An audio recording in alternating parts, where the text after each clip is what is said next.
आदरणीय त्रिपुरा प्रदेश कांग्रेस कमेटी अध्यक्ष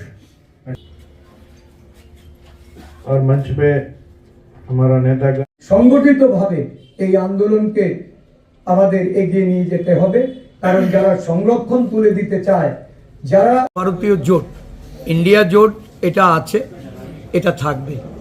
আমাদের রাজ্যে আমরা আসন ভাগাভাগি করে লেফট ফ্রন্টের সঙ্গে নির্বাচনে লড়াই করেছি। আমাদের সাংগঠনিক ক্ষমতার উপর দাঁড়িয়ে আমরা নির্বাচনে লড়াই করছি।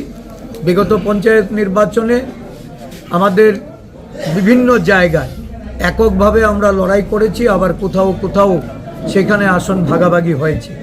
সবটাই নির্ভর করবে ভবিষ্যৎ সাংগঠনিক শক্তি এবং আমাদের সর্বভারতীয় ক্ষেত্রে আমাদের যিনি দায়িত্বে আছেন